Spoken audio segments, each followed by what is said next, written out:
Good morning everyone, কেমন আছো তোমরা সবাই? আজকে আমি নতুন একটা ভিডিও নিয়ে এসেছি আম তেলের রেসিপি।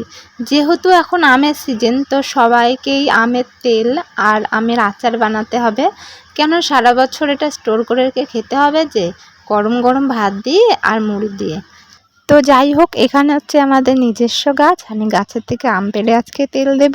তো এই ভিডিওটা শুধুমাত্র তাদের জন্য যাদের আম তেলের রেসিপি জানা নেই। তো চলো শুরু করা যাক।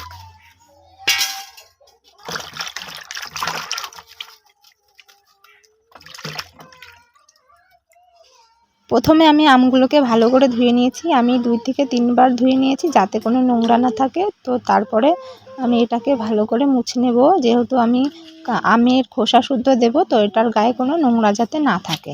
তো তারপর আমি এটা একটু রেখে এটাকে জল ঝরিয়ে নেব পরিষ্কার করে, তারপরে আমি এটা কাটবো।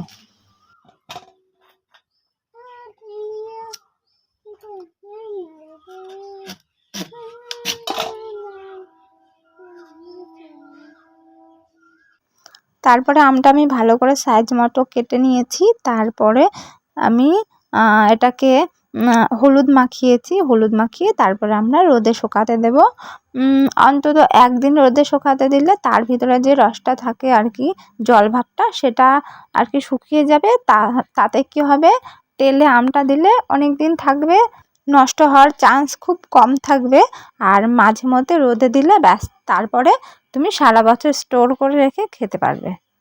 তো যাই হোক, এই যে আমটা আমি ভালো করে হলুদ মাখিয়ে নিয়েছি। তারপরে থালার উপরে একটা কাগজ পেতে দেব। তারপরে আমি আমটা তারপরে সুন্দর করে গুছিয়ে নিয়ে আমি রোদে দিয়ে দেব। এই যে আমি রোদে দিয়ে দিয়েছি। এটা আমি 1 দিন অন্তত রোদে দেব। তারপরে আমি আর কি আমটা তেলে দেব। আমটা আমি ভালো করে শুকিয়ে নিয়েছিলাম। তারপরে আমি এখানে কড়াইতে সর্ষের তেলটা ভালো করে গরম করে নিতে হবে, যাতে ধুমো ওড়ে, সেইভাবে গরম করে নিতে হবে, তাহলে তেলটা নষ্ট হয় না। তেলটা ভালো করে গরম করে নিতে হবে। আর তার মধ্যে আমি দিয়ে দিয়েছি শুকনো লঙ্কা। তাতে কি হবে, আম তেলের সেন্টটা হবে আর খেতেও খুব সুন্দর লাগবে। এই তেলটা মাঝে মধ্যে রোদে দিলে ব্যাস, তোমরা সারা বছর স্টোর করে রেখে খেতে পারবে। আম তেল দিয়ে ভাত, গরম ভাত আম তেল দিয়ে তোমার মুড়ি মাখা খেতে খুব ভালো লাগে। যাই হোক, আমি একটা জার নিয়ে নিয়েছি। এ দেখো, আমার আমটা সুন্দরভাবে শুকিয়ে গেছে, এতে কোনো জল জল ভাব নেই। আর এই যে আমি তেলটা গরম করেছিলাম, সেই তেলটা আমি রেখে দিয়েছিলাম ঠান্ডা হওয়ার জন্য। তো ঠান্ডা হওয়ার পর আমি জারের মধ্যে নিয়ে নেব তেলটা। তারপরে আমি এক এক করে সব আমগুলো জারের মধ্যে ভরবো। আমার এই টাইমে যেহেতু প্রচুর রোদ, তো আমি জারের মধ্যে আমগুলো ভরে রোদে দিয়ে দেব। তাতে কি হবে, আমগুলো ভালো করে মজবে আর তেলের সাথে মিক্স হয়ে যাবে। আর মশলা দিলে তেলের সাথে, আমের সাথে, মশলার সাথে মিক্স হয়ে গেলে তেলটা খেতে খুব ভালো লাগবে। তো একটু রোদ হোক, আমি ততক্ষণে মশলাটা করে নিই। তো এখানে আমি নিয়েছি ধনে, জিরে আর একটু মৌরি, আর আমি শুকনো লঙ্কাটা তেলের সাথে দিয়ে দিয়েছি।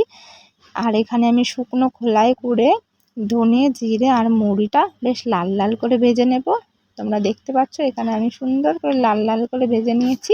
আর তারপরে আমি এখানে শিলনোড়ায় বাটবো। তো যেহেতু আমাদের এখানে গ্রাম এলাকা, তো আমি শিলনোড়ায় বেটে নিয়েছি। আর যাদের কাছে অপশান নেই শিলনোড়ার, তারা মিক্সিতে করে নিতে পারো। তো আমি এখানে শিলনোড়ায় সুন্দর করে বেটে নেব। তারপরে আমি আম তেলের মধ্যে মশলাগুলো দিয়ে দেব।